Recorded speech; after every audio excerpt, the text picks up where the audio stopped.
So I'm Joe Moore, CEO, co-founder of Psychedelics Today. We're a media and education platform. Been around for about 6 years. Our intention for starting was to spread the word around transpersonal psychology, holotropic breathwork, and Dr. Stan Groff's work, pioneer of LSD psychotherapy. And here we are today. Yeah, so it's about all I have to say about myself for now. But yeah, let's start moseying on into the seats. I think we're almost good to record. Brad, we're all good? Sick. Yeah. Nice. So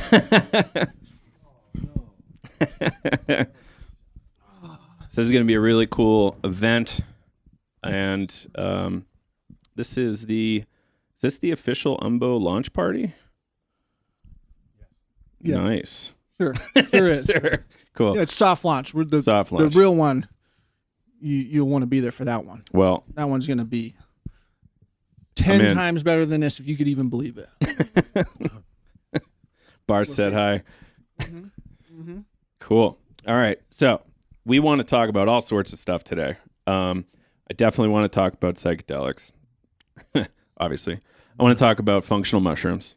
I want to talk about athletes, brain injury, life after retirement. Is it even retirement? I don't even know. But to the second career. It's a pause. Yeah, right. So want to get all into that. And you guys have a lot of experience across the three of you. So I'm stoked. Rashad, I had to read all sorts of Wikipedia today to catch up. Well, don't believe everything you read on Wikipedia. All right. All right. And yeah, I'm just all fired up here, guys. Like mushroom farmer now. It's awesome. It's a lot of fun, and I'm learning every day. Fantastic. Yeah, I think I started mushroom farming in 2007. It's a pretty cool hobby for a bit. In your closet? Closet grow? Yeah, sure. I can't do it anymore because of this whole platform. So I'm psyched other people are doing it with functional and other sorts of mushrooms. And yeah, let's get into it. All right, so Umbo Mushrooms, but let's talk about you guys first. Rashad Evans, can you give us just like high level of yourself? Oh, give like a breakdown? Just like a high level bio. Yeah, I'm Rashad Evans, former UFC fighter, UFC Hall of Famer. I retired in 2018. I made a return just recently, but I'm gonna be done after that. I promise this time. But I started working with Umbo, from the beginning with Dell and Jake, and it's a project that we all kind of resonated together because of our love for mushrooms. So I don't know if that's good or what. Solid. And Jake, how about yourself? I'm born and raised Boise, Idaho, found my way through Phoenix, then to Denver, and was introduced to Charlotte's Web and hemp oil. That's where I met Dell. And that was post-career when I, searching for what's next. Obviously, the game of football beats you up pretty well, not only physically, but mentally. So the introduction of CBD oil into my life was really a game changer as far as inflammation and kind of getting through old injuries and finding what was next, be able to help bring health to people or at least make them think about their health.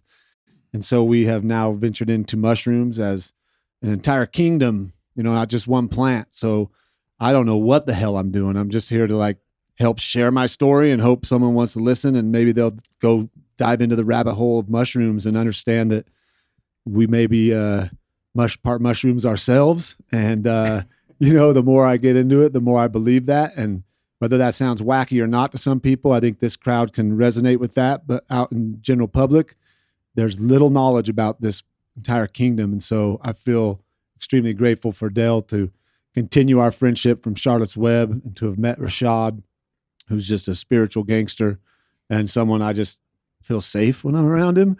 And yeah, you said he smells really good. And the first time I met him, I'm like, this guy what the hell? He even smells good, man. Everything about him was just down. So we're doing fun stuff. And now just with the opportunity to grow mushrooms, thanks to Dell and a friend of his, a connection, I'm realizing that I'm looking around the room at some people that I know, but also some people I will meet tonight or have met tonight. And it's just that connectivity, and mushrooms have taught me a lot, and I'm happy to keep educating people and living vicariously through mushrooms. Thanks, Jake. Tons of shared DNA between Animalia and fungi. Yeah. And then briefly, you played football, Broncos. You play elsewhere? Yeah, I played for the Arizona Cardinals for 6 years, and I played 4 years Arizona State prior to that, and then 4 years here with the Broncos. So I've been retired now for about 16 years, and I feel better than I ever have. I feel like I decided to stop aging a couple years ago. We can get into that later, but a lot of that has to do with the belief that I have from the fungi and the ability that they have to help your body feel optimally ready to face anything. Hell yeah. All right. Thanks, Jake. Del, how about yourself? I'm Del Jolly. I started my plant medicine journey with Charlotte's Web. Very dear friend of mine, Heather Jackson, helped change my perspective around how plant medicine is actually incredibly helpful, no matter what I was told. And it really revolutionized the way I thought about health a lot. That's where I was blessed to meet Jake. Rashad and I became friends through our mutual friend Trevor Whitman, and trying to look for solutions for health issues through Charlotte's Web, which started that. And while I was working there, I had a psychedelic trip, and it was just really profound. And I knew that it was kind of like when I had this trip, it was, oh my gosh, that's what I've been looking for 35 plus years. I'd experienced psilocybin and even LSD when I was younger, but it wasn't like this. And so that kind of set me off. And through that, I founded Unlimited Sciences with Heather, and we are running a prospective observational research registry where anybody who's intending on using psilocybin can enroll. We can learn a little bit more about how the community is using psilocybin. This is through Johns Hopkins. So that's live until April. Is that the very end of April? So if you know anybody who's intending on using, that's important to us. So working with Unlimited Sciences, and I thought that functional mushrooms have as much, if not more, potential to help humanity than psilocybin. And I'm a firm believer in psilocybin. And so founding Umbo Mushrooms with these gentlemen has given me the opportunity to hopefully bring these into people's lives and have some corporate social responsibility around that business and giving back to psychedelic research, which is incredibly difficult to fund unless you're a few prime organizations, So I'm excited about Umbo's opportunity to introduce functional mushrooms, but also to do some good in the world through responsible psychedelic research. Right on. Nerdy mushroom question. Have you bumped into Juliana Furci yet from Fungi Foundation? She was at Telluride. Totally. Yeah. Yeah, she talked a few years ago. She probably comes all the time. Yeah, she's brilliant. Yeah. So Juliana Furci, for those who don't know, Chilean activist scientist who was able to get fungi kind of protected in a similar way to plants and animals. It was just getting skipped over in global conservation initiatives. So really grateful for Juliana Furci's work. Check that out, Fungi Foundation. Yeah, when she said something, I don't know if it was on Telluride or on Fantastic Fungi or whatnot, but she was explaining, foraging for mushrooms and finding one, and she was explaining it to a friend. It's like, when you have a baby, it's like that when you find them. She was so excited about it and comparing childbirth to finding mushrooms. I'm like, yeah, I like this woman. She's not alone. Some mushroom people are pretty wild like that.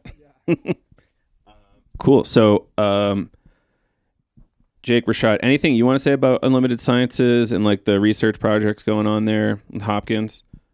I think it's awesome to witness what's going on, just because education is key, and you can't really convince the powers that be unless you do the kind of research that they're doing. So similar to what Heather did with the realm of caring, to have a whole database of people that, whether it's proven scientifically or through the doctor, that's helping them. And so to build that database and to take it out to the public when it's done is going to be a powerful thing. I always say proof's in the pudding. It's kind of a lame saying, but it really is. If it helps, then the proof's there. And I'm an example of that, as are, I'm sure, a few people in the room that have benefited from it. And so, yeah, Unlimited Science is doing some really good stuff. And also having the circle is a really cool gathering that we bring in some phenomenal humans that are out doing some really real work out in the world. So yeah, I'm glad to be a part of that, and hopefully with Umbo, like Dale said, who can be successful and help keep funding that kind of research that's necessary. Incredible. Yeah, it's such a cool organization. I'm so psyched on it.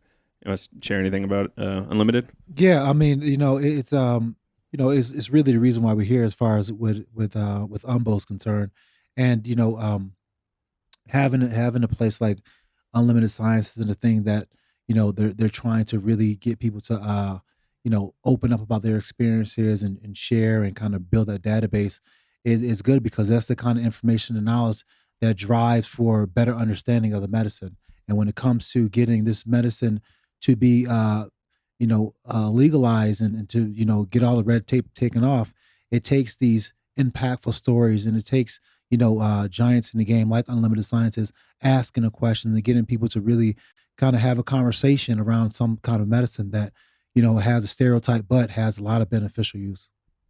Amen. Yeah. So what a lot of clinical trials are doing is going after single conditions, and what this study is doing is showing all of the possible benefits that might be researched later. I was having a conversation with Jim Fadiman for the podcast years ago, and he said we like to call this search, not necessarily research, but search, because we're actually like, what's the provisional stuff that might lead us in super productive directions, right? So big deal. Yeah, and that's what why Roland Griffiths decided to kind of team with us, because he understood that this, you cast these wide nets and you get enough signals, that's going to lead to clinical studies, which, if we hear, I've heard some wild stories so far as even psilocybin helping with things like facial tics. I've never really had heard that before our study, but, if you hear enough of that noise, enough people saying, oh, facial tics, clinical studies cost a lot of money, and to just kind of go on a whim without some of this research that we could do prospectively, it will help them make good decisions when they're funding $1 million, clinical research projects. Absolutely. Psychedelics today, we push philosophy a lot, because are we asking the right questions? I would say often we're not, and we really need to. And this is kind of what your project is helping quite a bit. So I'm psyched on that. So where I live up in ski town Breckenridge up here, one of probably a few head injury capitals of Colorado. And, I think I had 4 last year, which is super fun. Thanks for your advice. But yeah, it's brutal up there, and a lot of my friends are just toast. And what do we do? But we're seeing a lot of really great evidence around psilocybin, lion's mane, a few other things, really helping a ton. For whatever reason, Stamet stack came up for me, but I haven't even tried that yet. But you want to say anything about it? Yeah, I mean, it was Stamet stack, and just kind of doing research on that was really what got the ball rolling, as far as like even exploring with, psychedelics and psilocybin and that nature. Just because, when I was trying to fight in New York one year, I didn't get licensed because I had the MRI came back and it said that I had a contracture, like injury on the frontal lobe, and they wanted to know, if it's something that's happening, like how bad is the injury to my brain. So I didn't get a license to New York, but what it did was it made me have to go see other specialists and get a bunch of other tests to get a clean bill of health to compete. But once I retired, I started thinking like, man, it's just a matter of time before the results of that injury starts to manifest in my daily life. And I started to look into research and look for ways to really heal my brain on a neurological level. And that's when I ran into that, podcast with Joe Rogan and Paul Stamets talking about his stack that he does. And I started using it, and it changed me. It changed me on such a level in which I didn't even think was even possible. It just changed the person who I am in a lot of ways, because it made me confront myself in a lot of different ways that I didn't know I needed to confront myself on. It just gave me perspective where I didn't have perspective before. And, that's part of the whole neuroplasticity part of the medicine. It kind of gets your brain to think in different ways in which it wasn't thinking before. So then you can start having, different thought patterns and different solutions to problems where you couldn't see before. So I got a huge benefit from it. And I still feel like I'm getting gains from, continuous use of the psilocybin with the regimen. beautiful. Yeah. Like it's not a healing window. You would think it's just immediate, but it's really like weeks or months sometimes. And who knows really what's happening there yet. We need more science. This is what happens when we have decades of prohibition, especially making science wildly difficult. Now we're still just asking fundamental questions that should have been answered in the 70s. But here we are working on it.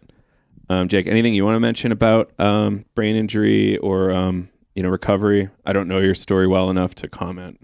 Yeah, I played quarterback, so I wasn't hitting people. I was learning how to get hit and also avoid getting hit. So I really was lucky through my career. I mean, I can recall at least 6 or 7 times where I was knocked out on the field and came back, but I was right back and I knew the score. I knew that we didn't get the first down or I didn't complete the throw or whatever. But I've watched so many teammates earlier on when there was a thing called the wedge, and then there were wedge busters back before they changed the kickoff rules. And so if you were a backup O lineman, it was like that was one of the worst positions to have in the world because you had to grab hands with your buddies, 3 of you, and just go down the middle of the field with these little rocket ships coming at you full speed, launching into you and having high speed collisions. And if you didn't do it, you would be called all sorts of names and probably get cut. And so I watched so many guys come off and they weren't there anymore. They were just like looking off into space and done. And then they're back in the game the next quarter. And so that was way before the concussion protocol and all that stuff. And so I never really got diagnosed with a concussion, but I've been knocked out, played sports all my life. So I've blacked out and come to plenty of times. And so there's been damage done, but I really don't hold on to that. I don't hold on to the notion of CTE and TBI and the long-term effects. My grandfather had Alzheimer's. So, but I let that all go and try to just live right now in the moment and do whatever I can preventatively to ensure that, whether it happens or not, I can't do anything about that except right now, just not think about it and let it go. But I have a lot of dear friends that I played with that are suffering. They're my age, some older, some younger that are not doing that well because they bought into the notion of, oh, I had concussions. Oh shit, I got CTE. And when you have something and you hold on to it, yeah, you got it. So a lot of these guys actually have let go of that and they haven't gotten into the whole concussion settlement. They've stopped corresponding with the NFL. They basically just said, I don't want anything to do with them because in order to get your disability, you have to actually almost fake like you're really messed up in order to even get cleared for disability, when a lot of these guys deserve it just because they're pretty messed up. But I know that as we grow this, that there's a whole legion of guys out there that will be open to this when they can come sit down with us and witness what we're doing now and how clear-headed we are, where our lives are going, how our families are, how our daily lives go. They'll see experientially I'm showing them through just living it and enjoying what the mushrooms and what psychedelics and what, even eating healthier, being more aware of that, what you put in your body, it makes a big difference. So I don't have any issues with my brain. If I did, they're gone because I let them go. And I'm looking to, like I said, a couple of years ago, I decided to stop aging. I just said, I'm not going to age anymore. Like we attached to our birthday. And I was playing handball the other day in Louisville, and this dude came up and we started talking, and he played hoops in college. And I said, you should jump in the handball court. He's like, oh man, I'm old, man. I can't do that. And I was like, how old are you? He's like, I'm 45. I said, well, shit, then I'm old as hell too. If you're telling me you're old, then I must be old. I said, I'm not old. So you got to stop even using that word, that I've learned through, I think the lesson that I've learned through psychedelics is the choice of words we use, the communication we use, how we attach to something. I had a foot injury for a while that was keeping me from doing a lot of stuff. And when someone would ask me, are you playing handball? Oh no, my foot hurts, my foot. Well, then I had a friend that said, let's just think about like not having a foot injury. And when you take a step, like it doesn't hurt. And sure enough, through power of my mind and working through that, my foot injury went away without even getting treatment. So we have to just really be careful how we phrase things. And I think that's what's really opened my mind up using, the mushrooms, psychedelics and all that, is just be really careful what you say, what you think. Because it's proof what we're doing. Like we just keep pulling the right people in, and I'm excited that who's in this room now that's going to help us make a difference. You know, the connectivity is there if you open up to it. So, just choice of words is key. Language is super powerful. I'm reminded of Robert Anton Wilson talking about meta-programming, pulling on Cordyceps. Really impressive stuff there. And language is setting the foundation for what's going on in your psyche in a lot of ways. So, Del, I'm curious about like best evidence for in recovery from brain injury with mushrooms or functional mushrooms. Do you have any kind of like, there's a ton of testimony, but I don't necessarily know any studies. Yeah, and that's kind of the difficulties that we see is with some of these stigmatized plant medicines where all we have right now is anecdotal evidence because we chose not to research them correctly or in the fashion that could lead to more progress. And so currently, my understanding, there has never been a human clinical study on psilocybin that includes brain imaging and this and that.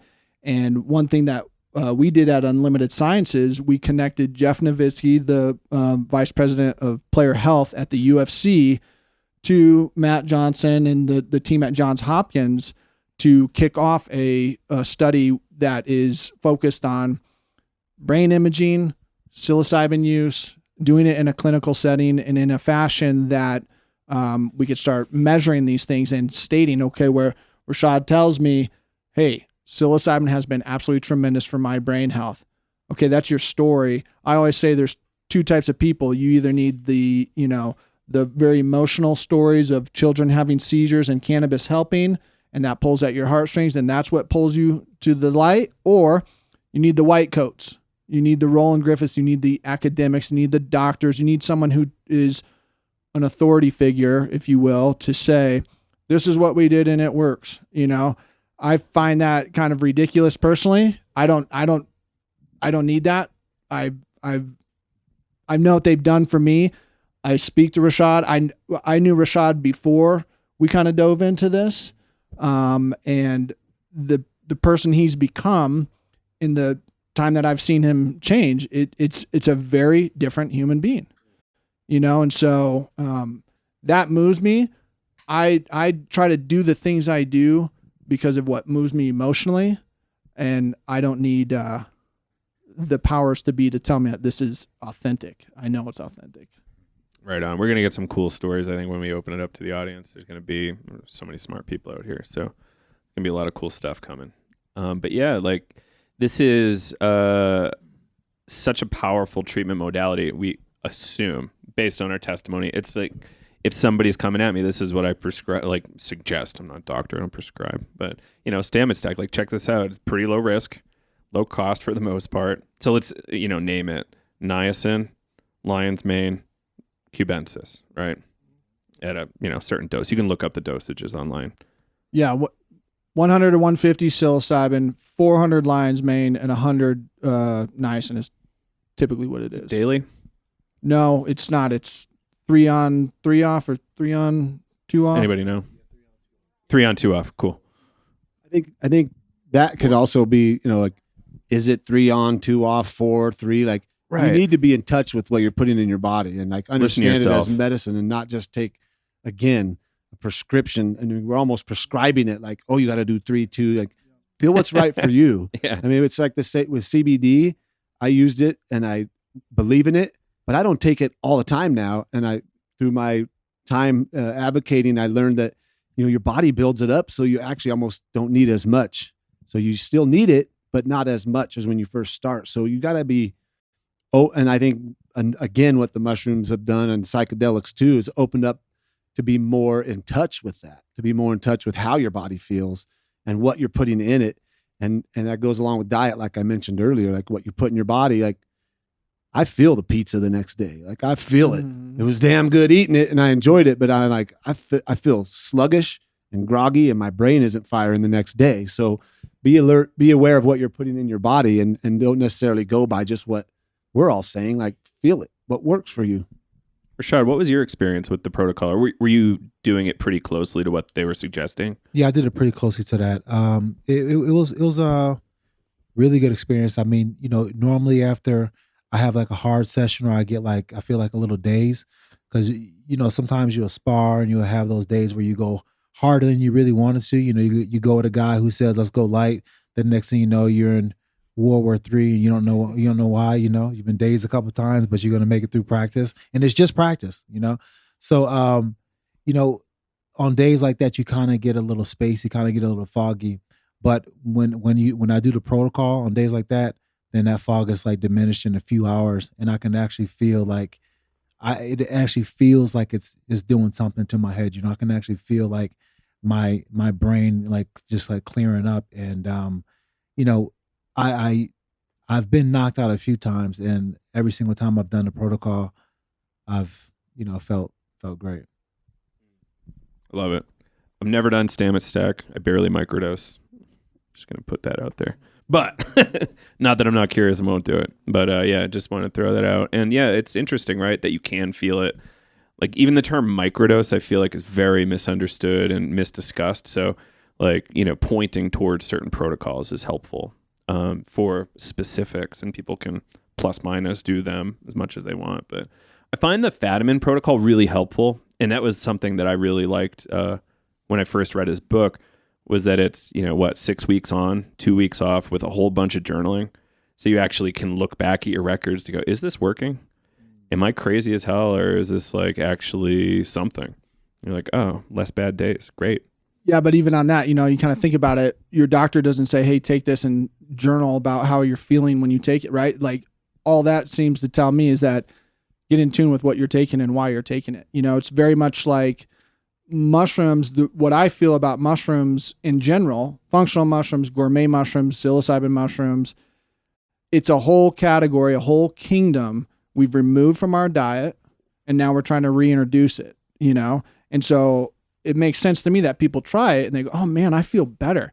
It's probably because you haven't had mushrooms in your diet for centuries, right? Because we kind of had this mycophobia that's been going on.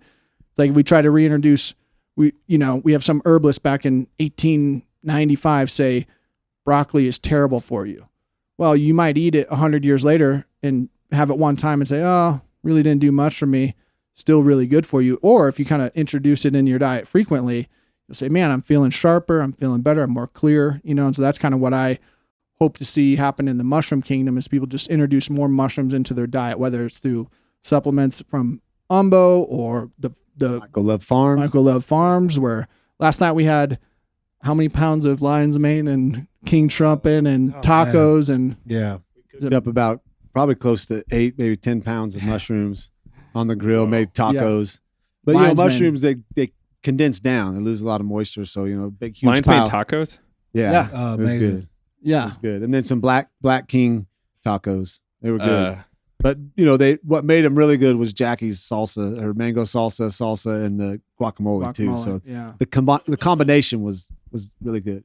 But the mushrooms he's grown, the lion's mane in particular, I was telling Rashad, who can't eat shellfish, it's like taking lobster and dipping it in butter. Like just, it's so good. So more people need to eat more mushrooms. It's good for you, and it's just kind of a category that we're missing. And it's very filling in a surprising kind of way, like, because you wouldn't expect to get full off some mushrooms, because you're like, man, this is mushrooms. You see how they look at first, almost in a disrespectful kind of way, but when you eat them, like, they taste absolutely amazing. Afterwards, you're like, man, I'm kind of satisfied from these mushrooms. Don't disrespect the mushrooms. It's a great way too to if you're, we eat a lot of meat in this country and in other countries too, and like we know that that's a problem for Mother Earth, big ag, and the amount of cows all over the place. So I stopped eating meat. I mean, I will eat it if there's nothing else and I'm hungry. I'm going to eat meat. I'm not that strict of a vegetarian, but it's been a very good substitute in a lot of ways. And if you're doubting that, come have my chili that I make with the mushrooms, and you won't even know that there's no meat in it. So, there's a lot more that mushrooms can do, not only for ourselves, but for the world. Rashad went vegan in my yard. Now you're not eating meat. I need to take more or something, man. I love meat still. So transitioning to functional mushrooms a little bit from psychedelic, I'm thinking about like the first time maybe in popular sports knowledge mushrooms came through. my guess is it's when the Olympic Committee was testing, I think, Chinese or Russian athletes around cordyceps, right? Which wasn't a banned substance at the time, right? So did they actually get in trouble for this? No, they didn't. That was in 92, I believe. Okay. And yeah, they were testing because they broke like 5 world records, and they attributed it to Suspicious. cordyceps. Yeah. Yeah, true. And that's different too. Like the cordyceps, there's Cordyceps Sinensis and then Cordyceps militaris, and Sinensis is the one that is growing off of ghost moths in the Himalayas, like the larva, and it's a parasitic fungi that pops out of their head. And I don't know what the going rate is, but like cordyceps Pricey, is like, man. yeah, $20K for like a kilo. Yeah, Like it's 15 years expensive. ago, I was in talks with a Nepalese dude. We were like looking at it because we didn't pull the trigger, but it was going to be a cool idea. I saw like a documentary or something where they it's very weird how they, sell it on the streets. They like cover it up and they like do all this hand gesturing underneath a blanket and whatnot. It's pretty interesting, but that's a huge market. But militaris is a way that you could cultivate at a farm, the way that Jake's doing. You harvested Yesterday, some we all in the lab inoculated Cordyceps militaris. It was really fun. So we gave Does the not fruit birth, look similar? but we Does the fruit look yeah, similar? it looks like little orange Fingers, Cheetos, yeah. and there's an albino version that we're growing also. And so, and then we could dive into the fruiting body versus the mycelium, and what you're really getting when you buy other products.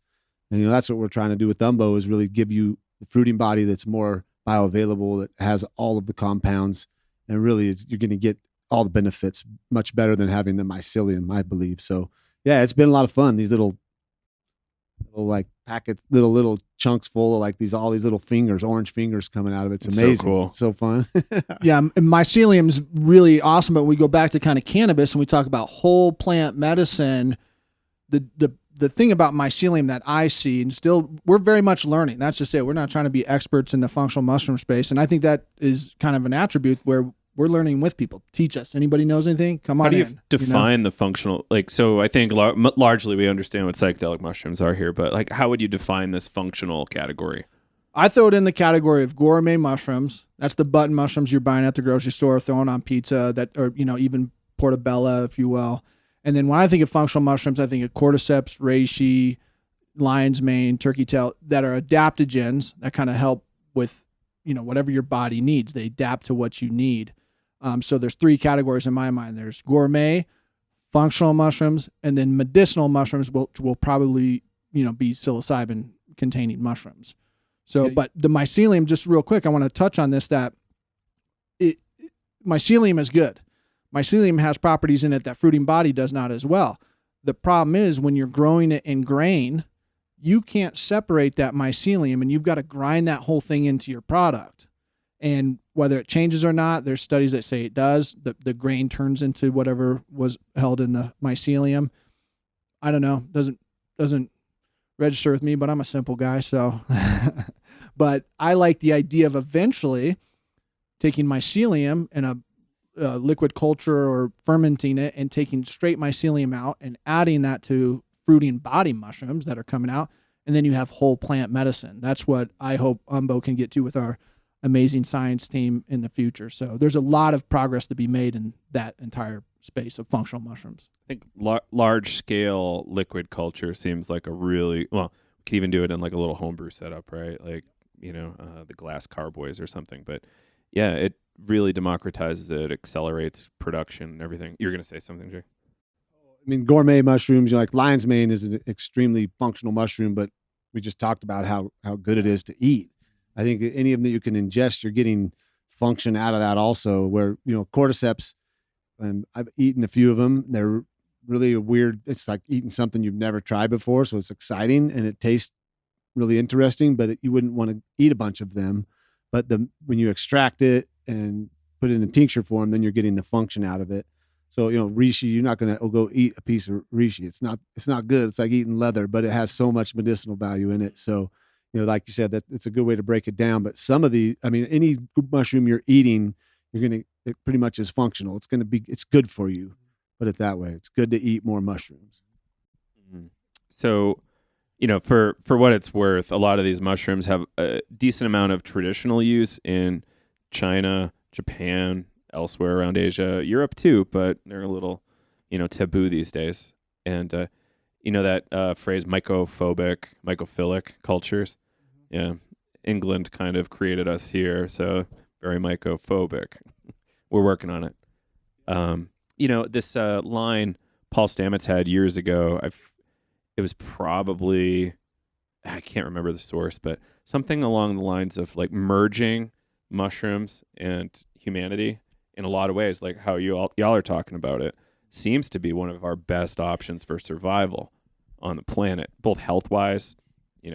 Stamets has all sorts of national defense patents, works with some of the largest defense agencies. Terrifying to a degree, but important, like smallpox and stuff. Like there's some really great data there.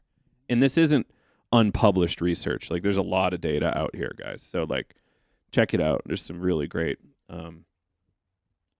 stuff you can lean on if you're trying to make big decisions around like, do I want to buy all these things? Do I want to start doing this? Start small. You don't need to jump in full hog right away.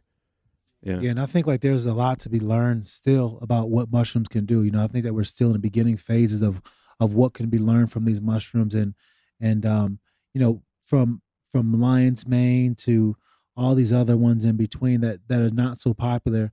There's all kinds of properties and things that we still do not know. And the more we shed light to it, the more understanding we try to get on it, then we're going to find more understanding to those problems. But I think, the biggest gap has been the fact that these questions have not been asked, and I think, with asking these questions, we're going to start getting some answers. I love you brought that up. It made me think of my 8-year-old Winston, who we've gone foraging, thanks to Dale, who took us out foraging right before the pandemic. And he showed you his spots? No. I love Jake. I love Jake that much. We found a lot of snakes. But Winston, I took him foraging. Winston believes that he's going to find a mushroom when COVID was in full effect. He's like, I'm going to find a mushroom that's going to cure COVID. So for me, I'm not very educated on mushrooms. I'm learning as much as I can. It's a wide array of stuff. How cool is that an 8-year-old's thinking that, though? I mean, I've set them up for, life to be at their fingertips with the fact that we know so little about mushrooms, and the entire world is full of them. So what is there to learn? There's a ton of that to learn. And Winston, I have to quote him on a little poem he wrote. He wrote a poem in my book, and it said, "Mushrooms are cool, right? Their mycelium is long. Everyone should eat them." And he's only 8, so obviously the mushrooms are channeling through him, and he's going to do amazing things at some point in his life with mushrooms. And so it's fun to be. Obviously, that's why I'm here doing this, is hopefully to send my kids in the right direction there. Yeah, and Jake talks about building a house, right? Building a house on mushrooms, if you will. And right now we have like 3 bricks, and that's kind of where it's at. We talk about lion's mane, reishi. People may or may not have even heard of those, big 5, if you will. What mushrooms have we not even discovered yet? Alan Rockefeller, William Padilla Brown, all these badass pioneers are Follow Alan Rockefeller on Instagram. His photos are so sick. Yeah, both of those guys are rad. The Telluride Mushroom Festival is unbelievable. The people who are doing these things are just scratching the surface.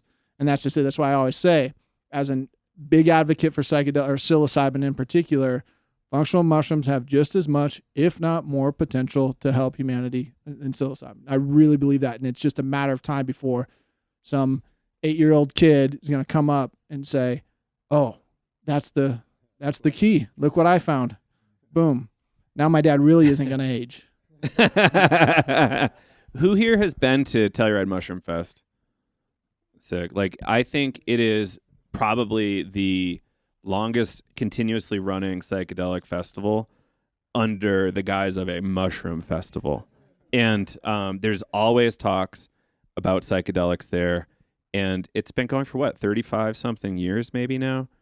Incredible. MAPS was 25, 30 years old maybe at this point. So really ahead of their time, and kind of like Colorado, you all probably know, has a lot of influence nationally and internationally. And Telluride, these kind of like weird mountain hippie hotspots, like holding culture and then being able to spread it later. Because wealthy ass people are going to Telluride, and like they're getting influenced. They're just like walking downtown going, "What is happening here? What?" Like, do you see there's 7,000 mushrooms on this table? Like, what are they doing? Yeah, it's such a magical event. I advise if you can pull it off, go. If you book early, you can actually camp, so it makes it super cheap. And it's such a cool event. Rashad, have you been over there? Yeah, last summer we went, last August or September. Oh, the really small one. Yeah, Nice. it was good though. Like it was Hell yeah. it was quite a learning curve at first, just kind of finding out, where to be at for the different speeches and Totally. things like that. But it was a fun experience. The vibe was very cool. The mushroom vibe is a very cool vibe. People just kind of have that mushroom energy, I guess. And there are some, cool things that we've seen, like some cool projects that's going to be coming out, like some documentaries talking about, psilocybin or just mushrooms in general. So it was a good experience, though. I couldn't find a mushroom taco there, and that was what surprised me. Like Yeah. at the mushroom festival, I needed a mushroom taco, couldn't find one. So we We're gonna hope to change remedy that next year, possibly, or have the What's the dude's powers name? that be Brit help us. Funyard? I forget the organizer's name. Anybody know? Brat something maybe? Yeah. Yeah.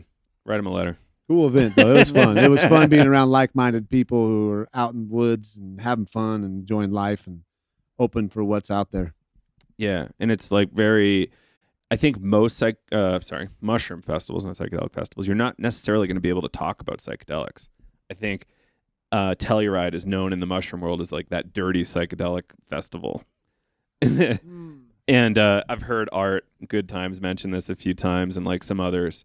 It's like really interesting. Well, it's the only one I've ever heard of, so they must be doing something right. Yeah, exactly. That's why. Just kidding, I've heard of others, but they're the best. They're the best. That's all there is. Yeah, it's so fun. It's such a great time. So, Telluride's crazy hard to get to. So plan it now if you're gonna go. I'm not gonna be there this year. I wish I was, but it's so fun.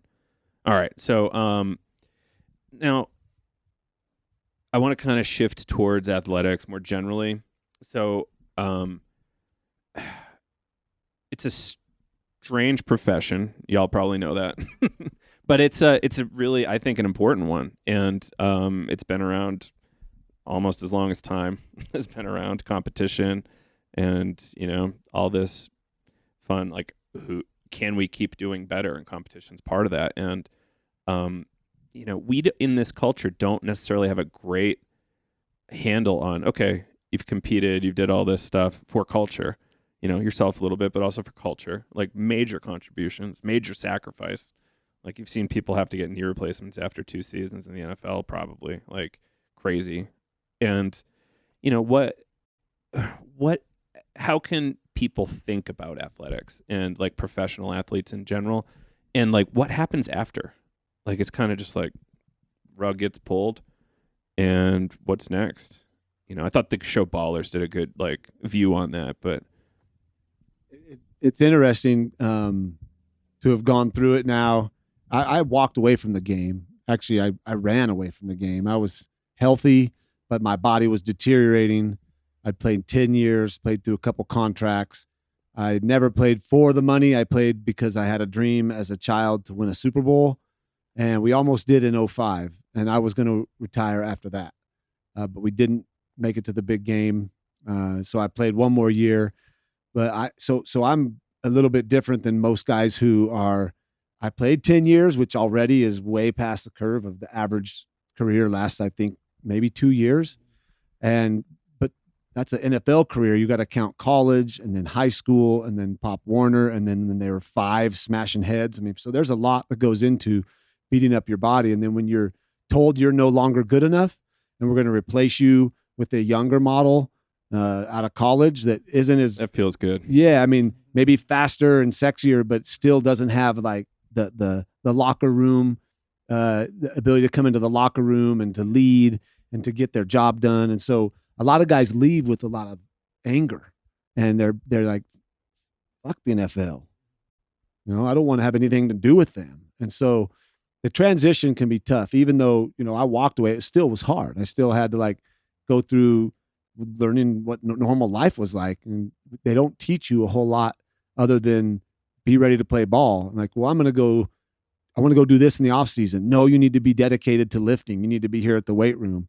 And that's why, I mean, I don't know how many of you know that I was close friends with Pat Tillman. Pat pissed off the Arizona Cardinals because he ran a marathon in the off season when they wanted him to gain more weight. He did a triathlon in the off season when they wanted him to be in the weight room. He did what he wanted. And so he was an anomaly, really. But when you leave the game, most guys leave with anger. A lot of them, as the numbers show, are bankrupt, divorced, and whatever else ailments they're dealing with within 2 to 3 years after retirement. So they don't teach us well to transition out.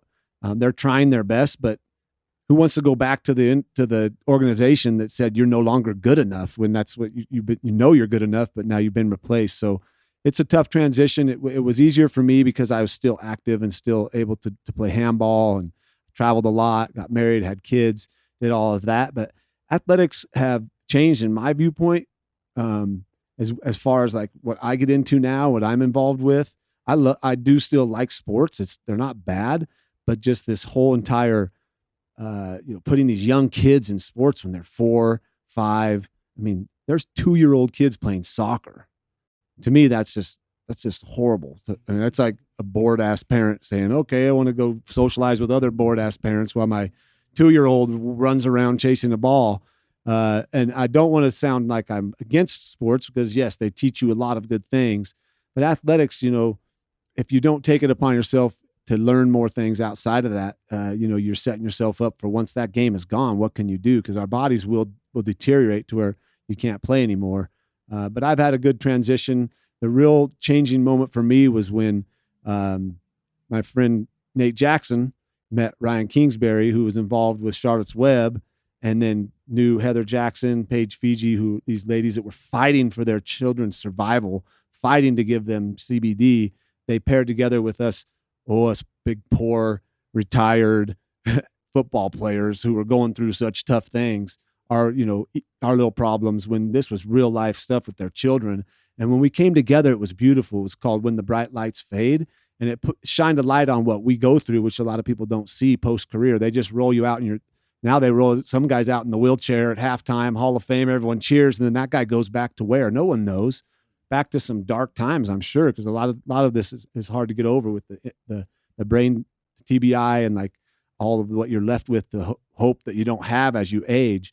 But we really made a difference. It really brought to light like what these mothers had been fighting hard to do. And so it was really a special time for me to have that opportunity to educate and advocate, and to also live through the experience of having it help me transition and find purpose, which is like share my story through plant medicine and hopefully have someone question what they're doing and at least look into it. And I've had many conversations on plane trips as somebody will sit next to me. And if you most of you could sit next to me and you wouldn't know who I was, but who I am now is a totally different person. But like, I'll sit and start rapping and they'll figure out, and I'll tell them you played football. Wow. And I'll share my time with them, or I'll share my experience. And then I get a call back or an email back where they went and tried CBD, or they're trying the mushrooms. Like, holy smokes, I'm sleeping so much better. Thank you so much. It is I'm very privileged, and it's an honor to have that ability to do that. And it wouldn't have happened without really CBD and Charlotte's Web and the opportunity that came about. Transitioning through a tough time, going through surgeries on my hips, figuring out what the hell is going on. I got kids. I want to be able to run around and play with them. And I'm beat up. And I know a lot of my buddies are even beat up worse than me. They had multiple knee surgeries while they were playing and all sorts of, really hardcore injuries. It really gave me a new zest for life and a feeling of like, wow, I can really make a difference. This is why I'm here. This is what my purpose is. And now mushrooms have come into the picture through Dell, and the ability to come share that is just even more empowering to like help people feel better. I'm humbled greatly by it. Thanks, Rashad. I want to hear about the UFC. I know you're still in. So Dana White, close your ears. No, it's the transition from being a fighter to a normal life is a difficult transition, because when you reach a certain level, like everyone's doing everything for you. You don't have to do really anything but just kind of show up to the gym, or just show up to where you need to show up to. But outside that, you don't really have to do too much. So there's a big shift that once you stop, okay, like what am I gonna do? How am I going to mark my time? Because my time was normally marked by, I knew if I have 2 fights a year, well, I knew what I was going to be doing for at least 20 something weeks out of the year. So it would align my life with just being able to be very disciplined in that time and be able to have drive and focus and just be able to have kind of put my life on pause and really just focus on that specific moment. Not having a career, not having something to get ready for it was very difficult, because with having those periods in time where you get ready for something, have these weeks to get ready for, you start to go through a metamorphosis and a change, and it's always like a physical change at first, but then as it gets closer to the time, it becomes more of a spiritual change. And you find that, you grow in different ways, win, lose, or draw. A lot of times you learn more from the losses than you do from the wins, just that grit, that growth that usually happens when you have to face yourself in the way you have to in order to make the improvements you need to in order to win the next fight. So, you don't have that anymore as a retired athlete, and it takes a while to find that thing, that thing that gives you purpose, the thing that helps you to get rid of that energy that allowed you to fight so easily. Because let's face it, I'm not normal. You know what I'm saying? Like there's something in me that just enjoys that kind of activity, and it's different. Everybody don't have that kind of energy, and I understand that. So with having that kind of energy, you can't just shut it off. It's in you. It's part of who you are. So finding a way to, get rid of that kind of energy, through heavy bags, through working out, through staying in the gym, is something you got to stay on top of, because it helps you mind that mental garden. So that way you're not allowing, bad things to kind of seep in there and get into bad habits, and it kind of keeps you on a disciplinary path. But in order to get to that understanding, you have to go through that long period of time where you just kind of, just kind of sitting and just figuring things out, if you're lucky, which I was kind of lucky, I had something that I was doing along the same time I was fighting. So the transition from fighting to, not fighting wasn't so drastic, because I was still able to stay close to the sport, being an analyst, working with different broadcasting organizations. So it helped me in that respect, but there's nothing like the real thing, outside of, just the transition, in the regular life, just missing that feeling of being inside the cage, that feeling of just having all these fans just screaming your name, just giving you this energy that can't even be, ever put into a pill, ever put into a drink. It's the most raw energy you ever feel. And when you're in that moment, you're like touching eternity, because you're so present in the moment. And when you're present, you're not thinking about what's going to happen in the future. You're not thinking of what happened in the past. You're just like locked into that moment. So you're touching just like, there's no beginning to end. You're just in a timeless moment, and being able to bring yourself to that moment is something that, you miss a lot. So, it's been a difficult transition, but at the same time, it's been a very exciting one as well. Being able to start something new, being able to get involved in projects like Umbo, being able to find other ways to be express my artistic, nature. So it's it's difficult in ways, but it's definitely rewarding too. Right on. I'm hearing a few things there. So like the way you're talking about prepping for a fight seems similar in some ways to how a skilled individual might prep for a session, like a higher dose session. You're like, you got to really bring your A game. Yeah, exactly. Right. And you win a lot from the losses. Maybe Absolutely. the most. Yeah. Bad trips are just good trips. They're just bad. There you have it. Yeah. And Del, do you have any observations about like, a ton of athletes, a ton of retired athletes as well. Like, what are you seeing, like observing across the spectrum there? Well, I just think that when, admittedly, I was against cannabis 8 years ago. And that's, I think a lot of people, if you're brought up in DARE, I'm a DARE gold medalist. Don't want to brag or anything, but wrote an essay, got a gold medal. But I was thinking how I had these I thought cannabis was this way. I met families who showed me it was another way, and it rocked my world, and I was thinking, how do I take me and change the way I think about this stuff, right? And I had friends who were fighting in the UFC at the time, not Rashad at that time. I hadn't met him yet, but I thought, man, it's like the Michael Jordan effect, right? Michael Jordan says, drink Gatorade, it's sugar water. You think you're getting hydrated, still drink it, right? And so I'm still drinking it this many years later. It's ridiculous. Yeah. Thanks, Michael. But if we could take athletes that were speaking about it, like Jake, people know Jake and Rashad are, putting the best things in their body because that's what their career depends on. I thought, wow, if they're talking about it, then, that's an angle there. And so I always felt that the athletes had a voice that they could reach different crowds. It's very much the American veteran. I kind of say that about cannabis. You have Charlotte Figge, a little girl, and Zakai, who are children having seizures. It's very hard to see that and not have your mind change. There's no Charlotte for psychedelics.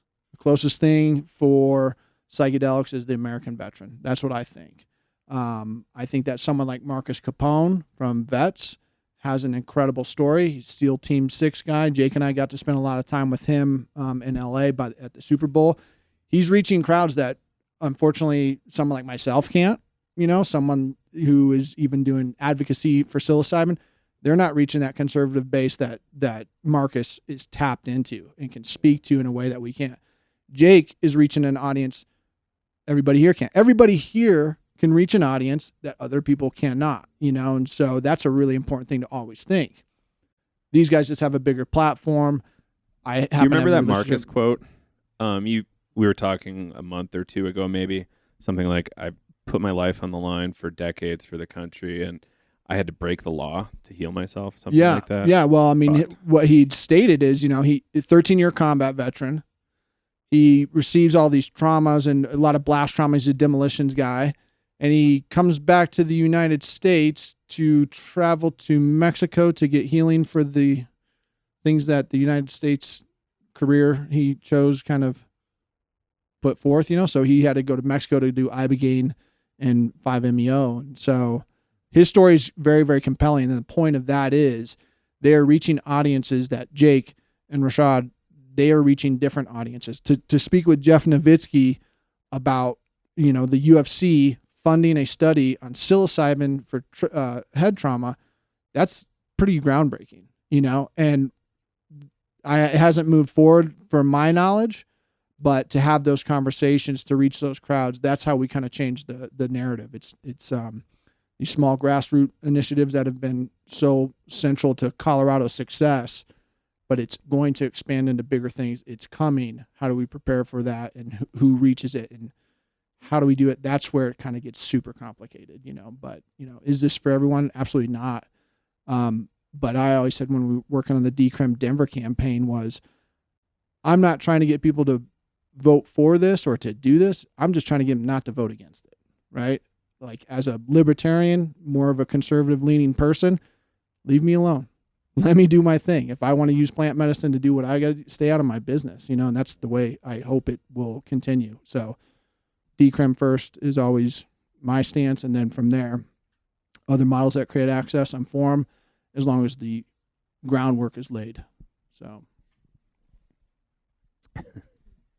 Oh, couldn't we go on a tangent? We just had 9 people in 9 days OD on fentanyl in my hometown. So I go on a different trajectory, but it's like very different conversations, right? Like the psychedelic versus harm reduction generally.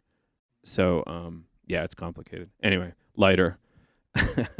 Misdiagnosed PTSD. This is something I've observed in a lot of conversations. So a lot of combat vets coming back. Is it really PTSD or is it TBI? And is it obvious why those drugs might not be working as well as we would hope? Yeah, like this is a suspicion and it's not real assertion, but is there a lot of misdiagnosis going on? I think there might be. Well, the stat of 22 veterans a day committing suicide, my understanding, I don't know what it is, so I don't want to misquote it, but the majority of them are not even combat veterans. They have not even seen a day of combat. Why is that? What's happening What is there? that? You know? Yeah, and it's true. So PTSD, Marcus has spoken about it. He believes it's very much traumatic brain injury, with whether it's concussions from the demolitions that he does, or everybody goes through basic training with shooting and things of that nature. I don't know what that is, right? But to just kind of blanket statement PTSD is dangerous in my opinion. I think it has a lot to do with the fact that there's such a lack of understanding about consciousness in general. When you start to really look into the things that really bother people, and the things that kind of causes harm, it can be happening at so many levels. And a lot of times, if you're coming from a good place, consciously speaking, just feeling good about yourself and just really having a strong grip of who you are, and just, have a good seat in yourself, then, a lot of things, a lot of problems, they kind of dissipate once you kind of reflect it in a light of understanding, but I think that just the not wanting to bridge the gap between understand consciousness and the whole medical field in general kind of keeps us in this space where we have this bag diagnosis. Yeah, some of my advocacy around what's going on in Oregon right now, we're, I think, this close to allowing religious applications and religious practice in Oregon under whatever the mushroom initiative is there. And it needs to be ratified. It made it through some of the subcommittees, but it's looking positive. And I think that transcends this medical paradigm in a really great way. Not to mention that Oregon, one of the biggest wins is you don't need a prescription or a medical indication to consume mushrooms. I think that's like next level, and I think we'll have it here eventually, but we'll see. Totally. Like, we need to understand the human experience, and we should be, asking all sorts of questions, but let's expand what we're curious about into what is human experience. What are these things? And, you had a wild ass experience on psychedelics. Like, what was that? Was there some sort of reality to that thing? Perhaps. Then this is, why we need to be in open discussion about it. So an analogy is in my world, people are dying from avalanches on a somewhat regular basis, or getting buried and being scared shitless. And a lot of times there's shame in sharing those stories. Like, say you had a bad time at Bonnaroo or something on acid, and you're like shamed to share that story. That complicates it, kind of like being identified with your disorder, like you were saying earlier, Jake. Like, just kind of overly identifying with it. It's like crazy shame that shouldn't be there in the first place when we're trying to either heal, have a good time, kick more closer to spirituality in whatever way. Yeah, there's a lot here. And we need to expand the scope of what we're curious about in this space, like crazy. Like, medicine's cool. Acid trip's a lot cooler, kind of. But, mushrooms too. Sorry, guys. But yeah, there's so much here to discuss. And we're coming out of decades of prohibition on conversation, research, religion, so much. Like, I can't do my family, like in your case, like, I can't do my family in the way I want to. Like, fuck that. Yeah, I mean, like you said, just breaking through those stereotypes that, has kept the benefits of psilocybin just in chains for so long, like even, as I started to experiment and become more vocal about me experimenting, I had a lot of different mixed reactions of people just not knowing, enough about it, and just, they come at me in different ways. Some people like, oh, Rashad, you kind of crazy, you lost your mind. But then there's other people that noticed, how different I am, and just, very curious. And then their curiosity keeps on getting them. And then they wonder, I wonder how that will work for me. Do you think it'll work for me? And then pretty soon the conversation changes, then they start to get more curious. And then sooner or later they decide to try it. But it's, truly just, breaking through those stereotypes is I think is going to be the biggest thing that we hope to do with Umbo and with Unlimited Sciences, just to kind of, have the conversations and really start to educate people on the benefits of what these mushrooms can do. I think that when it comes to the future and, what tomorrow is going to look like on the health platform, you're looking at maybe a lot of neurological disorders and things like that. And when you're looking at something, a modality that really, I think does something that no medicine can do, as far as like neurological health with the mushrooms, I think that, it's a perfect match. And I think that we're heading into a very interesting time where, we may be able to see mushrooms do some things that we never thought it would be able to do. Rashad, did you have any conflict around psychedelics and your use with UFC or any kind of licensing boards? In actually, I don't even know if that's the right word. No, they didn't say anything.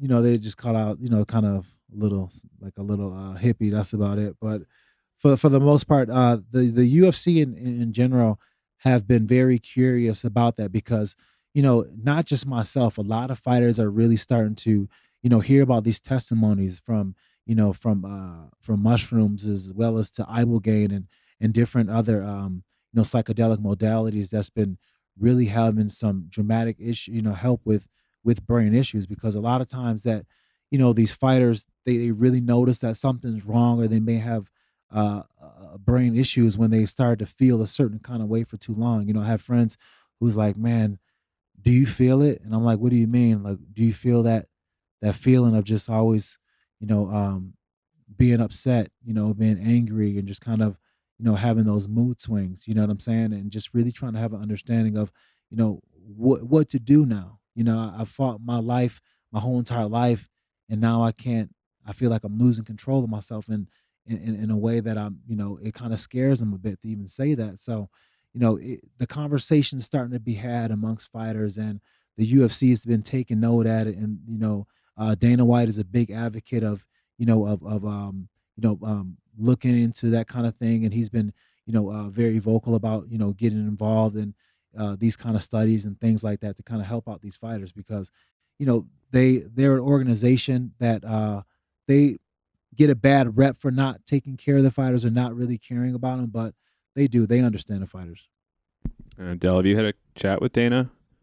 No, I haven't. Rashad's definitely been a conduit there. Ian McCall has been a conduit there. Just Jeff Nowitzki, talked to him a few times, and again, set him up with Johns Hopkins, had some meetings with him about what they're trying to study. But I do know that UFC does not test for psilocybin. If you're in competition, they don't test for it.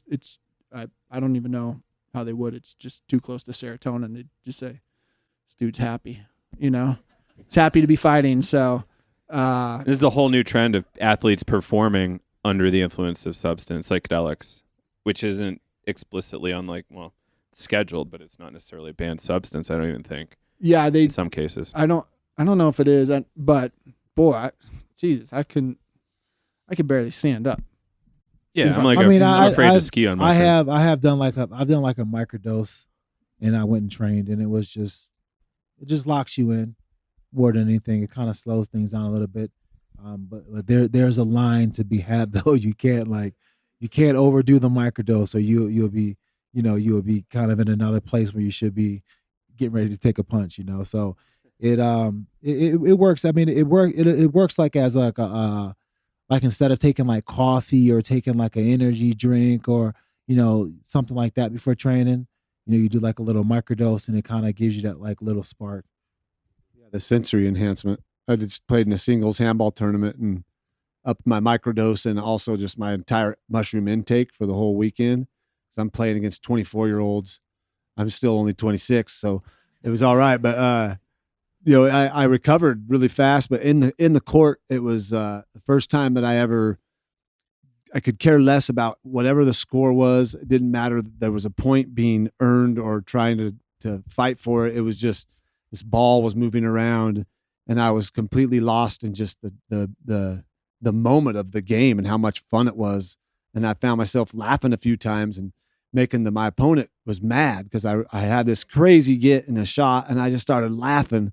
And the guy, I slammed the ball, and I walked by him, and I was like, hey man, don't take that as offensive. I'm just having a lot of fun out here chasing the ball around. And then he loosened up. And so that's the only time I really gone and had mushrooms when I was competing, other than, taking them out on hikes in the mountains when I would go with my family up into the woods in central Idaho. That was all I ever had tried with psilocybin until I sat with it and realized that there was a lot of learning to be done, a lot of healing. And, I think we have to be careful how we approach this, the sacredness of this fungus and this medicine that's been here for years. And it's not a party drug or a party enhancer. I mean, it's something, if you go into this with the right mindset, with intent, and have a purpose behind what you're doing with psychedelics, and that's when really the true healing can happen, because there's an awareness there of why you're doing it. It's not just I was using a little more because I wanted to see how I could recover from playing handball. But when I go into a deep sit, it's with intent to come out of it, go into it with a purpose, with an intent. Now, that doesn't mean I come out of it with that same answer to my question I'm asking, but I'm going into it with something more than just, oh yeah, cool, let's take some mushrooms. It's more of a sacred thing that I think we all should make sure that we speak about that to people that want to try it. And this isn't just, grabbing a 12-pack and getting wasted. I mean, this is about intent and purpose, just how it has come through time, the indigenous ways of really having a reason to go do it. Right. We haven't even got a chance to talk about indigenous stuff at all yet. And there's a lot of really cool projects going to bring these voices forward.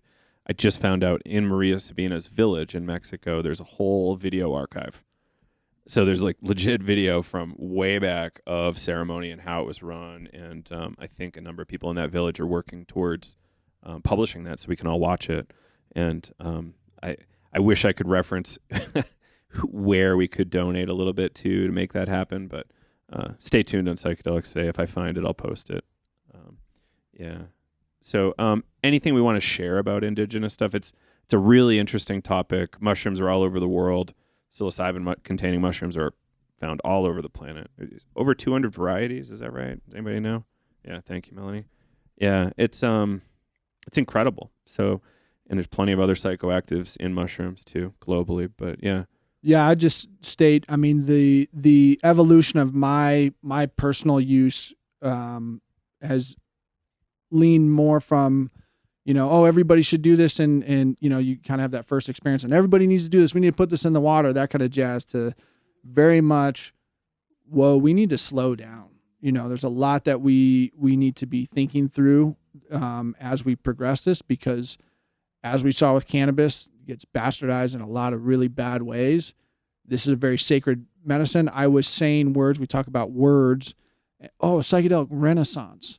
And then it only kind of came forth to me when I was sitting in a decrim meeting with indigenous people to think, this is not a renaissance for them. This isn't something, this is the way of life for them. And we're kind of stepping in, this is brand new. Yeah, it's brand new to us because we shit on it for so long and people died for us to, because we didn't believe in it. Now we're all advocates for it. And so it's a really tricky line, because I want to push the ball forward.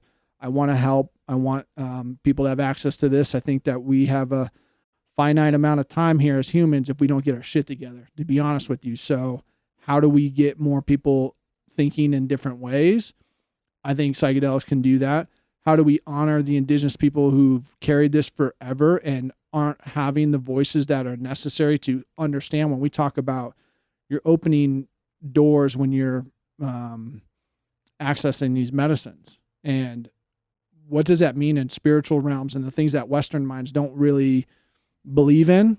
The more I do, the more I think, okay, wow. You think about Icaros of ayahuasca ceremonies. Those songs are so powerful. And I've seen very interesting things that are hard for a Western mind to kind of come to and say, whoa, what was going on there? That it's hard. So what I would state is the more voices on podcasts like Psychedelics today, right? You guys are reaching tons of people. You're an authority in the space of, people trust what you're putting forth. Who are these voices who've been doing this? It's not a renaissance to them. It's a way of life. What do we need to do? How do we unveil this? Because it's coming. It's coming no matter what. And it's either going to be medicalized, legalized, or decriminalized, or for religious use. It's unfolding right now here in Colorado. How, when, what, it's going to be tough to see, but more indigenous voices are definitely needed.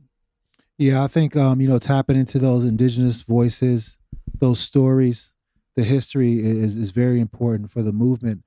because they understood community, and when you look at what are the biggest ails in our society is the fact that we have a broken community. Our communities are broken for the larger part, and finding ways to tap back into that old knowledge of ways we used to be, can get us to remember what we are, how to be towards each other. I think that we don't get better as a world until we get better as a community, and I think like tapping into those strong indigenous community roots would help us to be what we could be. I used to run a permaculture podcast, and I'm seeing some analogies here, right? Like permaculture, oh, super new, cutting edge, except not. Like it was developed after modeling what long-standing indigenous communities have been doing across the planet, right? And yeah, like we used to be in the West, like a culture of clubs and communities, and it's gone. Like, the largest growing religious category is the nuns. Spiritual, but no affiliation. So like I kind of like that. It's also kind of like, everybody's their own little psychonaut just floating off there in their spacesuit, not necessarily having a relation to Earth or other people. There's so much there. Yeah, the world doesn't need psychedelics. The world needs community and a meditation practice, right? But 2x4s or psychedelics is the 2x4 that brings you to that awareness, right? Get you realize that, whoa, I should meditate more, but not in this culture. I mean, the best part about psychedelics for me is the fact that before there's ceremony, which is which I like to call ceremony. It's where you really sit down and everybody lay out their intentions, and then afterwards you kind of have a discussion about what everybody went through, and no matter what your intent is, about time the circle comes around and it's your turn, you've pulled something from everybody that said something, and you learn, through having those experiences in circle, you learn in normal life to listen to people differently, because you may hear something that they're saying that resonates with you on a level that you may not even thought of yet, so it becomes medicine for you, to hear, to really listen to people, because that whatever they're going through is connected to something you may go through or have gone through before. Yeah, I'm reminded of my community that I come from. It's a breathwork community, no drugs there, and holotropic breathwork in the middle of Vermont, and it was people from all walks of life, and it was this format, talking ahead of time, talking after, being with each other for a whole weekend. Incredible amount of magic, no substance other than the right blend of O2 and some other stuff. And it's incredible what happens over time. And that's the kind of energy I'm trying to help people come towards. And Rashad, that felt really good when he said ceremony. I don't know if anybody else felt that, but that was really, really awesome. Yeah, we don't like to feel vulnerable in this society, but when you sit in those circles, you're very open and vulnerable to the feelings and the emotions. And I've been overtaken a few times just hearing someone's story and what they've gone through, what they went through the night before or whatever it was. But I think being vulnerable can bring a lot of awareness to really look inside and look yourself in the mirror and understand, no, I'm not perfect, but I'm going to do my best to try my best, to be my best, and see what comes of it. Right. And Dell's point earlier about everybody having your own kind of access points and influencing culture is really big, really a big deal. I was chatting with somebody at the recent kind of weird Las Vegas conference, and the idea was, I'm doing this for you. I'm doing this to activate you so you get wildly active in your community, with your people, with your politicians, and just push in the way you think is best. Because obviously a lot of us are going to have disagreements, and it doesn't matter. Just get active and do what you think is best for your local area. And perhaps that's where we have the biggest impact. What do you think? Should we ask some questions in a little bit? Maybe let's chat before we pass it over to everybody. Maybe we can kind of like talk about anything we want to pitch, so it's easier to end. And then we can do Q&A. Rashad, anything you want to let everybody know about? When I think about this whole movement, I think about what truly what truly resonates with me is the whole mental health issue, things, and having conversations on that level. And in the spirit of thinking about mental health and keeping mental health on the forefront of people's minds and talking about it, I have a project, NFT project, where it's metatodes, which is based off the Bufo toad, 5-MeO DMT, which was one of the biggest experiences I ever had, that kind of brought me to just a different state of understanding of myself. So, in respects to that, I dedicated some NFT artworks to that, and part of my proceeds go to mental health awareness. And it's through the community that really helped me to know that this is something that a lot of people can benefit from. It's a lot of things. It's something that a lot of people can gain from it, and just gravitate to as well. So I forgot what I was going with that, but that's what I wanted with. What's the website on that? It's metatodesgang.com. Nice. I just joined another gang the other day, so I'll check that one out. I love it. And I just bought another toad last week, so scoop one of them. Del? Our study with Unlimited Sciences, again, still going. Just definitely want to plug that. When you talk about influence, your individual trip can very much influence the way things are laid out. We take that data, we'll give it to organizations like Decrim Nature to help move this on local movements too. So it's kind of that Charles Eisenstein book, The More Beautiful World Our Hearts Knows Is Possible, kind of talking about don't minimize what your impact is. If you're, Rashad Evans with a platform, Hall of Famer, Jake Plummer, either you're that or this, don't minimize what it is, because whoever you're speaking to might be the person who sets it off or whatnot. So as far as an individual trip, if you're willing to participate in our study, I really believe that kind of data will validate the community who's held this medicine for so long and kind of show, hey, look, we know what we're doing. We don't need help, and you could actually learn from us. And we've been talking a lot here too. I also encourage people to slow down and listen more. I talk too much. I'd like to spend more time listening to what's going on in the space. So that's what I'll say.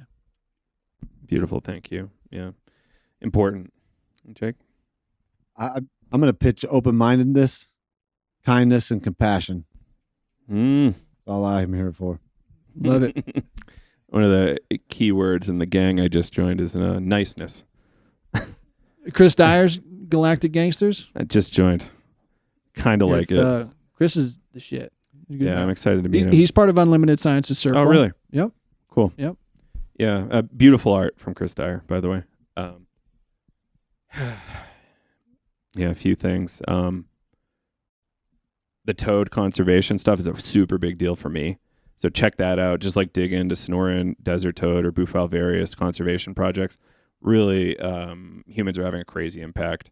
I'm trying to reach Mike Tyson to kind of say, hey, dude, let's talk conservation a little bit. Because these things will go away within a couple years, I think, just based on consumption rates accelerating. So just a note.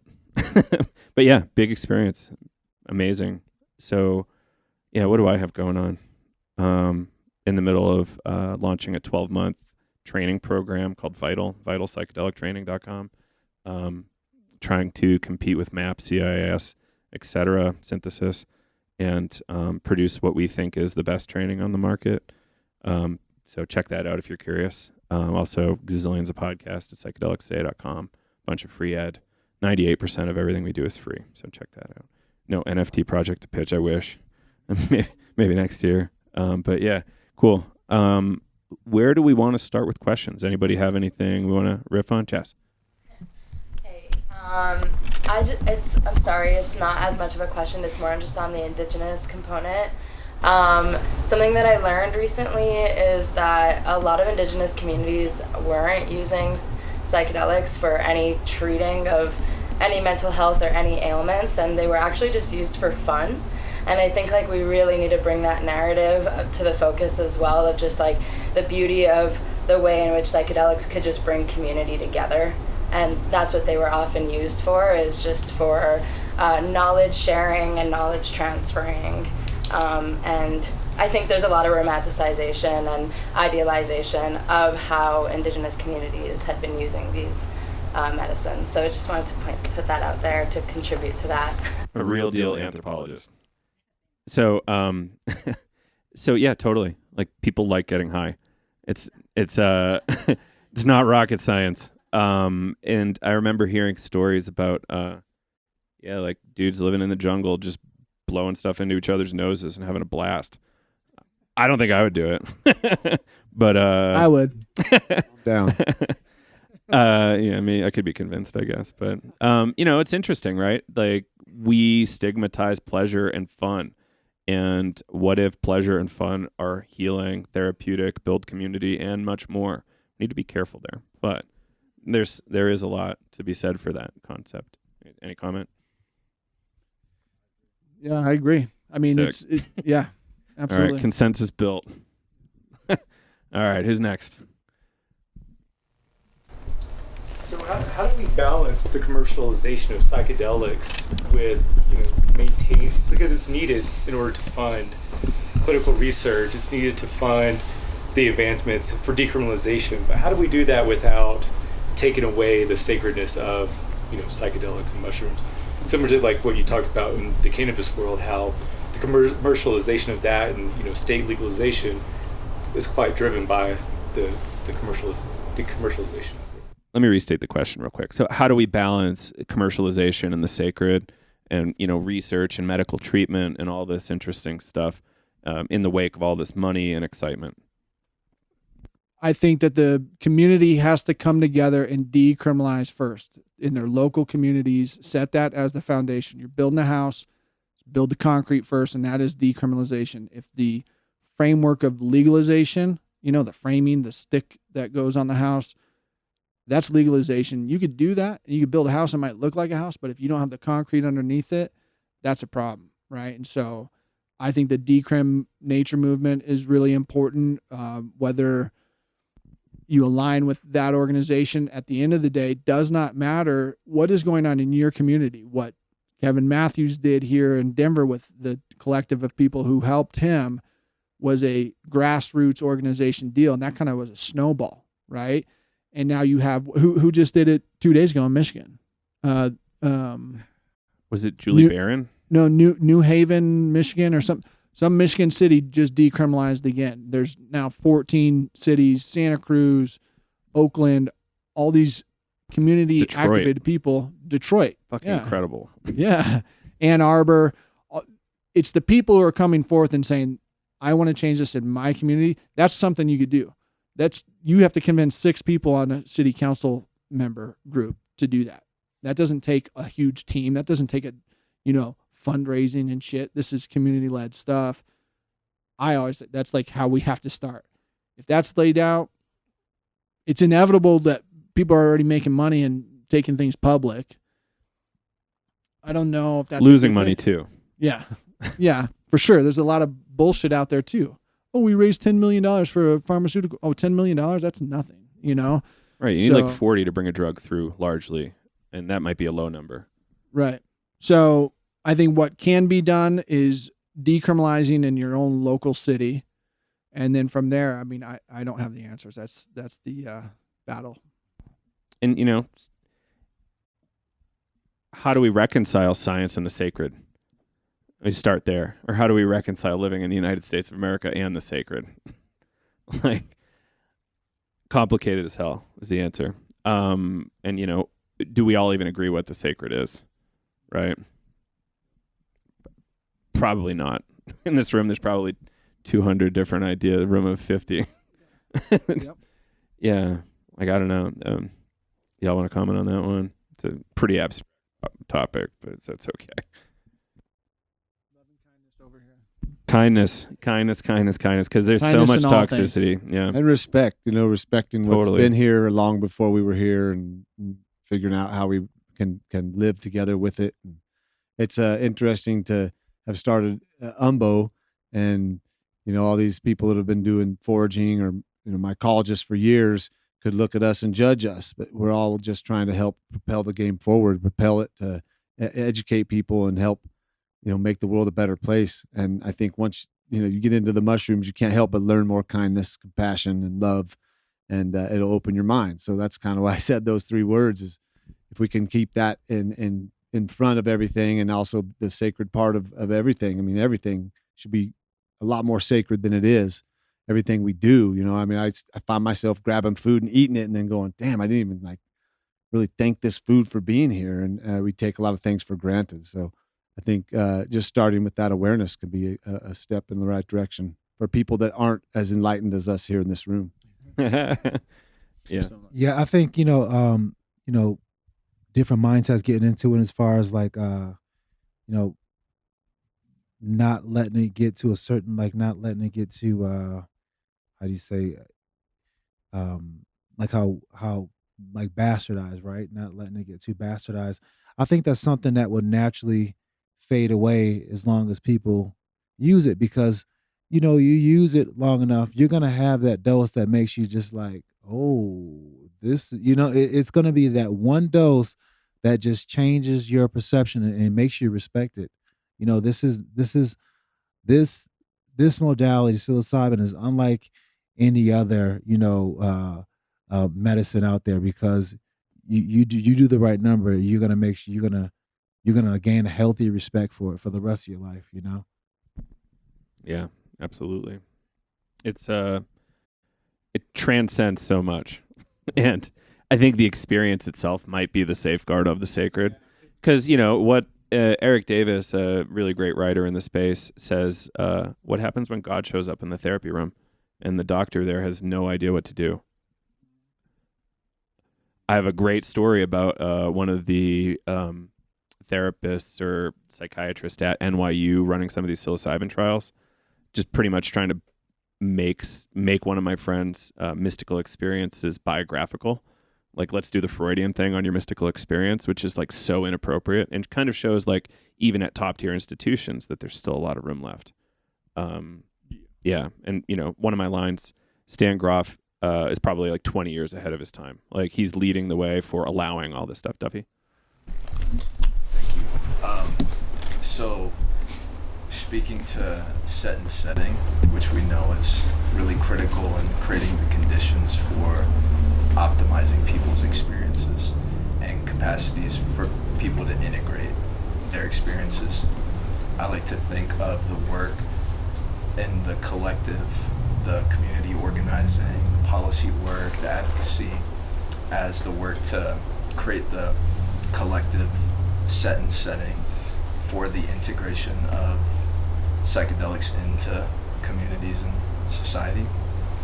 And so just prefacing the question real quick, there's a common experience I think we all have. There's such a variety of experiences you can have in the psychedelic realms. A common experience that many people have are something around interconnectedness, feeling like part of the earth, feeling how we're just made up of relationships, so our interdependence is everything, and that brings us to unity consciousness. And so when people have that experience, it translates to wanting to be more compassionate and loving and create a more loving world. And just seeing that as something, obviously that's what we're here to do, to love each other, to support each other through creating a more loving world and taking care of each other. That's what we do.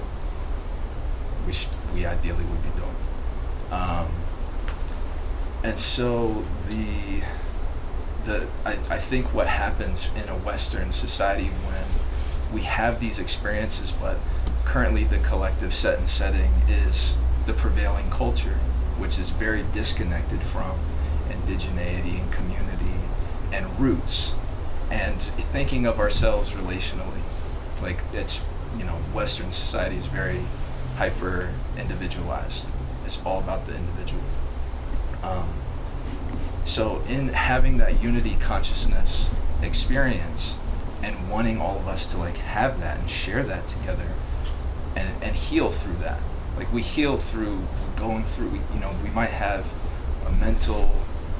what's been diagnosed as a mental illness or however we're pathologized, but those are symptoms from where we're fractured and fragmented in a system.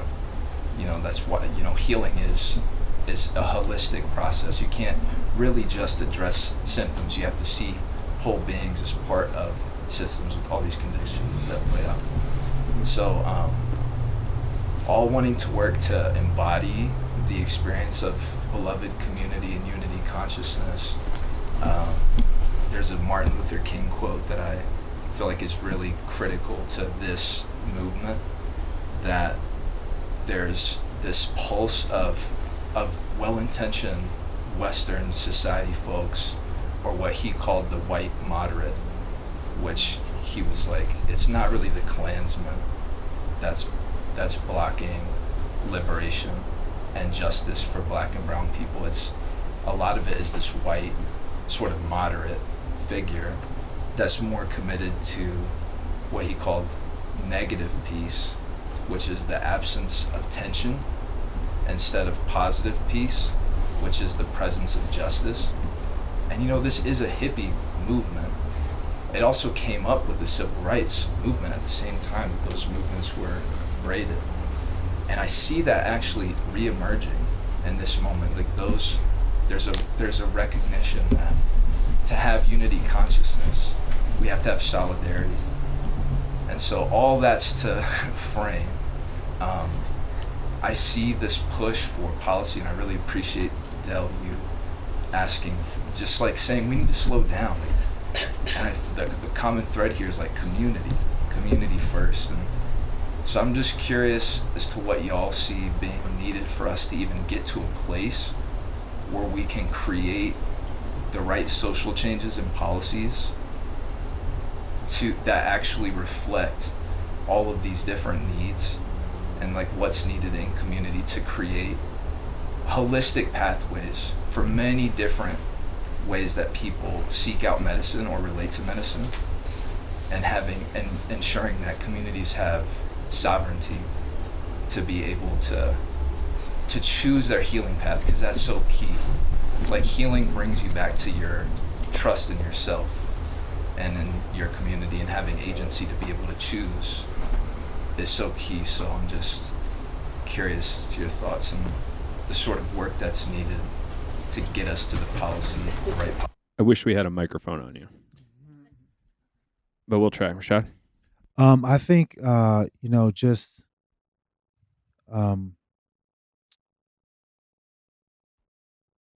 being able to come from a place in society where we're able to talk about how we truly feel. I feel like in society, we're pretending so much to be everything but what we truly are in so many different ways without even knowing it a lot of the times. And I think doing that too much gets us disconnected from ourselves first, and then, from others second. But this whole fracture from the self is, I feel, the biggest thing that, society aches from. So I think being able to have a discussion about, how we're feeling, and gets the ball rolling about different solutions that we can take to handle the problem, or even just sharing, testimonies about what worked, because, telling people isn't always the best way to get them to try something. Hearing testimonies from people that they trust is really what starts to get people to think a change is even possible for themselves. But just being able to have the conversation in society about, okay, we're not always okay, and it's okay to not be always okay, but what do we do about it now that we know that we're all, walking around with a smile on, but we don't really feel like fucking smiling. You know what I'm saying? So having that discussion, I feel like, is the biggest step to, or making progress along the lines that you were speaking, building community.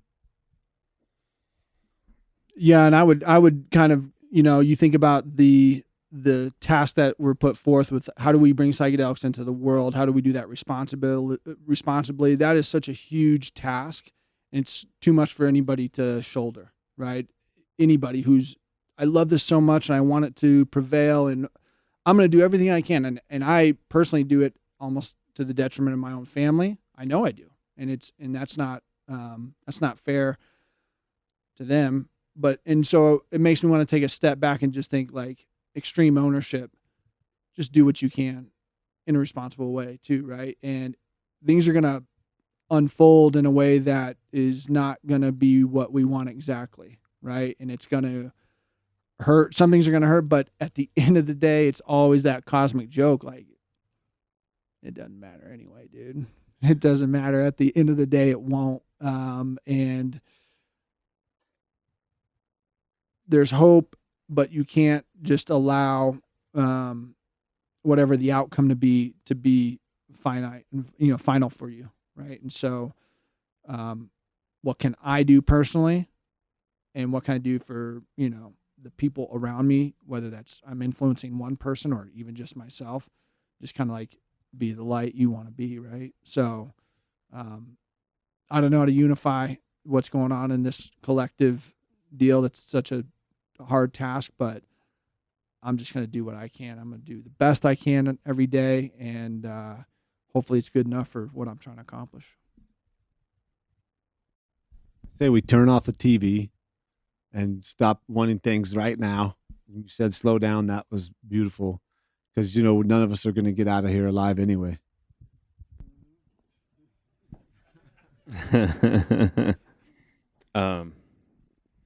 Yeah. I think we have to wrap after my comments here. We can do a couple more. Oh, yeah, and then we got plenty of time to hang. This is complicated as hell, Duffy. People are not treating each other well in this community. Like, we can start there, and we need to. We need to respect each other. We can start there. It's cool if we disagree. Let's do it in a reasonable way. Culture has not taught us how to have meaningful discussions with each other either. It taught us how to be a real jerk to each other. And we need to figure that out. I've been treated really poorly by a lot of the DN crowd. And unfortunately, that's tarnished my view of DN as a whole. And I don't know how I'm going to heal that. Connecting with some of you here certainly helps. Yeah. Carlos, who knows? But, the rest of it, like, I'm going to try. And I learned a lot in the last few months about the DN movement. And, I'm starting to understand perspectives a lot better. I hope people don't see me as the opposition. I'm trying to push the pedal so radically that, like, no camp wants to really touch me, which is like, I'm cool with that. But, that's because I want to see the goalpost moved way out. And like, the vision I see is way different from what anybody's really proposing. I'm hoping for, we'll see. But it's just radical integration of psychedelics to humanity, radical improvement of our relationships with substance in general, and to each other and to ourselves. But yeah, having opportunity to get together like this, getting to meet people face to face, as opposed to anonymous Twitter accounts coming at you or whatever that is, like, this is real. That's an abstraction in 140 characters or less. Like, it's stupid. And it means nothing. And, the fact that we let it ruffle our feathers, or I let it ruffle my feathers, is like on me. But it's like, this is really meaningful. This kind of conversation we're having here, all of our perspectives collectively are a big deal. And something we really need to slow down, connect, figure out what are our perspectives. Like, you and I had a really good call, I thought, like a few weeks or months ago, about like my perspectives. And it's like, is that realistic? I'm like, I don't know. Like, I don't expect to win for 40 years. Right. And I'm going to try. And, like I said earlier, like, the fentanyl thing is ugly. Like, the way we talk about people with schizophrenia is ugly as hell. And, how do we improve that? How do we improve everything? Out with the old, and like, what's left?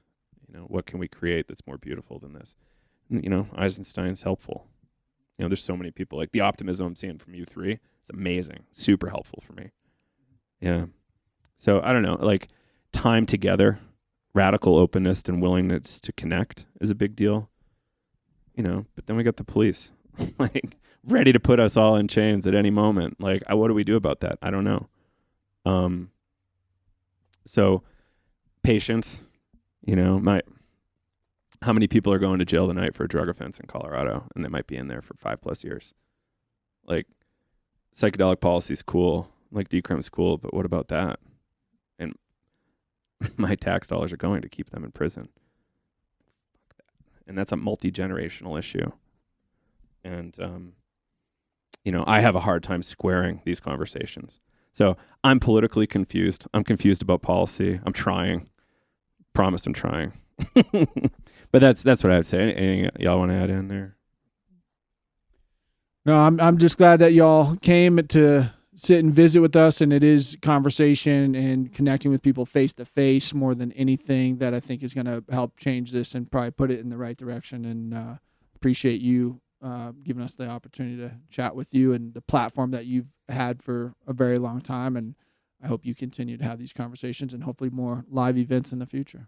Yeah, that's the plan. I'd like to do a lot more in Denver. So thank you all for being here, and I hope we can do all sorts of cool new stuff. I'll come record in Boca at some point. And then, let's do something at the farm at some point. I'd love to record. Yeah, and expect more events. Check out Psychedelics today. Buy some gourmet and functional mushrooms from the farm. Umbo. I can't wait to try all the Umbo stuff and come in time. Yep. And there's some stuff over there. Y'all can hang out for a little bit more and visit. And thank you so much for being part of this evening. We love you all. Yeah, thank you all. Thank you.